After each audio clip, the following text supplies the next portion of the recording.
Misteri dengan balutan mitos Gunung Seminung hingga kini masih dipercayai sebagian masyarakat.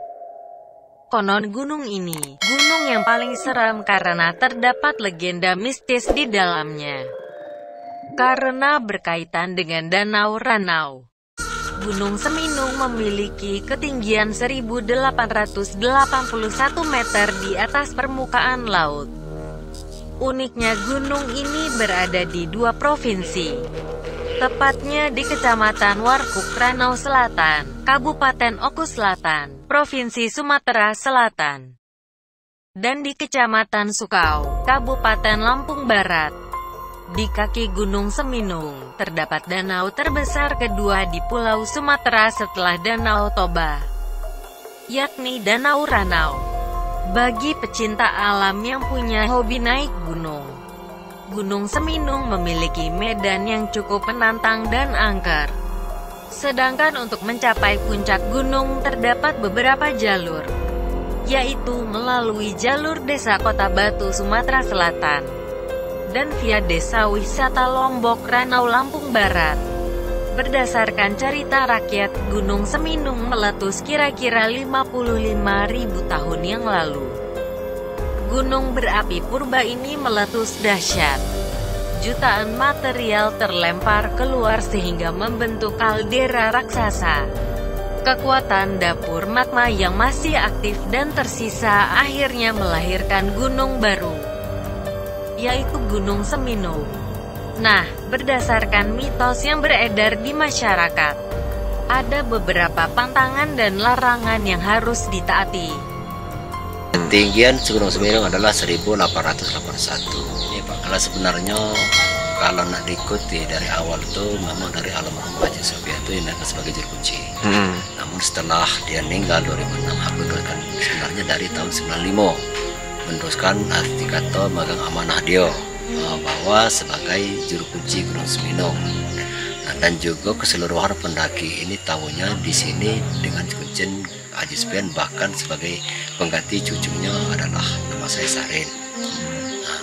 Asal-muasalnya ini masalah Danau Ranau sama daerah Kroy itu sebenarnya sama.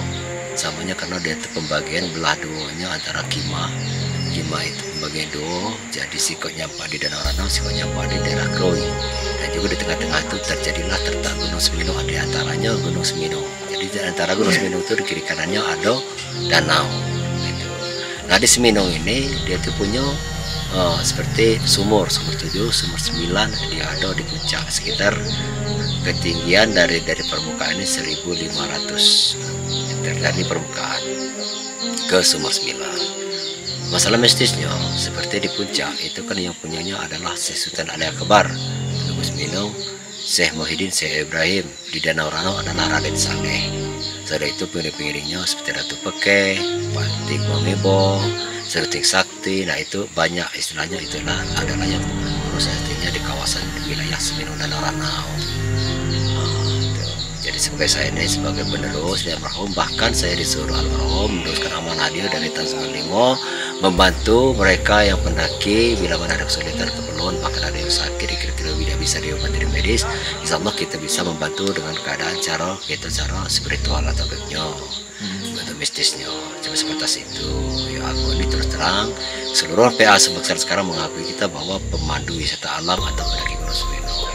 Kalau untuk naik puncak ini, dia itu tergantung. Kalau dia itu punya niat dan tujuan, dia itu harus punya sesaji. Pokoknya dia ada janji, nazar, itu kita menggunakan keperluan sesaji. Ya seperti adat-adat yang diistilahkan almarhum dulu. Tapi kalau kita tujuh pendaki biasa, yang penting kita jaga omongan. Jaga omongan, baik pun dia punya cewek dan cowoknya juga. Saya juga tidak dibolehkan halangan. Kalau ada halangan, tidak dibolehkan naik gunung dalam keadaan kotoran.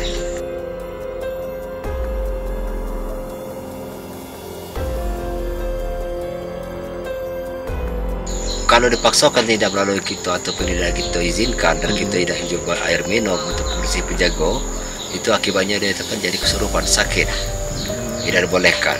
Bahkan sekarang ini tidak dibolehkan lagi membawa harum-haruman seperti alat kosmetik, itu tidak dibolehkan.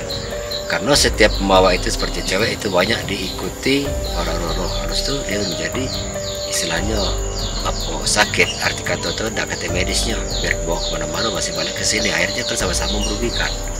Ya kita saro, dia saro, bahkan dia namanya sikso. Ya, itu kalau amanah dia tidak dibolehkan perbuatan kotor, itu yang jelasnya. Karena di puncak ini adalah Syekh Sultan Ali Akbar. Dan juga tidak dibolehkan omong sembarangan, apalagi yang berbuat. Dan juga larangannya banyak, seperti kayu-kayu, tebang-tebangan, ataupun apa tidak boleh diambil, seperti tanaman, edelweiss, pancarmas, kantong semar, kantong sepera, ataupun kemalaran gunung. Nah, itu kayu lemo itu tidak dibolehkan. Apa alasannya tidak bisa diambil? Nah, itu istilahnya memang yang punyanya situ untuk bahan-bahan pengobatan. Kecuali orang membutuhkan untuk berobat, bisa kita minta dan kita bisa ambil.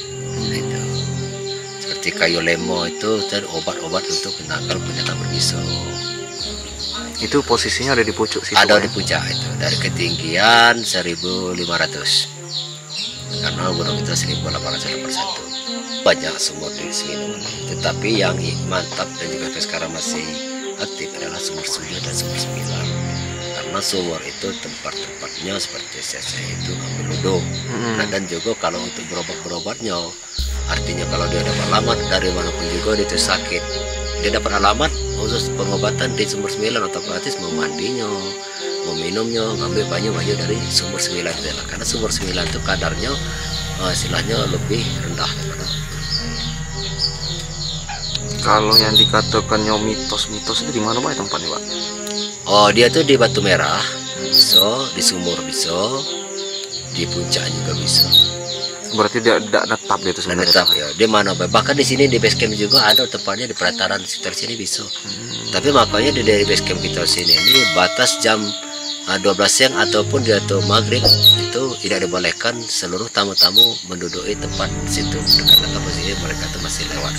Nanti setelah lepas maghrib dari Isya sampai itu terserah sama mereka karena posisinya sudah aman. Tapi kalau dia itu di bawah jam itu atau pas jam-jam 6 itu banyak kejadian. Kalau dia lemah bisa kesurupan, bisa sakit.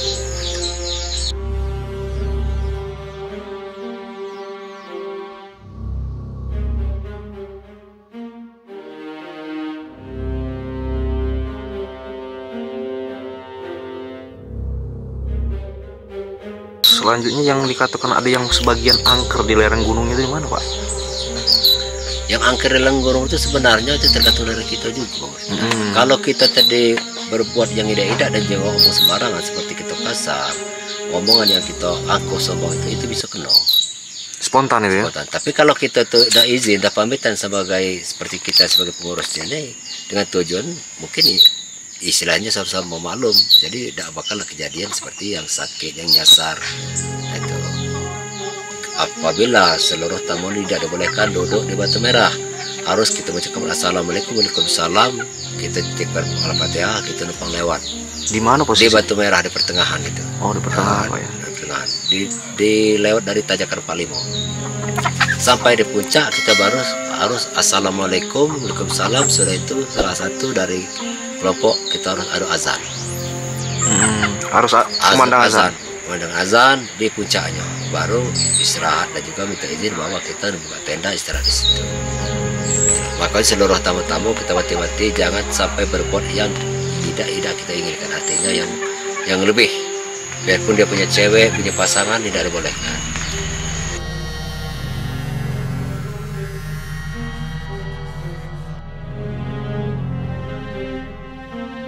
Tanjakan 45 aja, tanjakan 45 itu paling tinggi itu. Itu jangan berhenti aja, Bang. Pokoknya di tanjakan 45 yang ada gua itu jangan berhenti. Ada pucuknya hampir lehernya nih. Pokoknya tanjakan 45 jangan berhenti. Terus jangan noleh belakang aja, Bang. Agak tak tahu lah pasti apa ini tidak ngerti ya. Pokoknya jangan jenguk belakang dan jangan berhenti di sana. Kalau naik ke pucuk. Iya.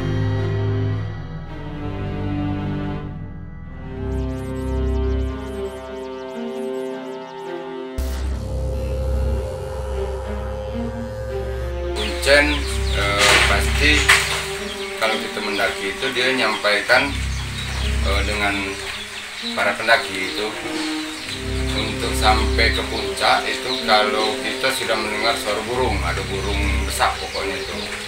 Suara itu kalau memang itulah terdengar, itulah lebih sampai. Nah kalau dulu itu memang ada keramat di puncak itu, nggak tahu sekarang. Nah, keramat itu dia itu ada pondok kecil. Nah kita biasanya di situ diminta untuk berdoa, doa apa niat kita yang tiba di puncak itu, itulah sampai di atas puncak.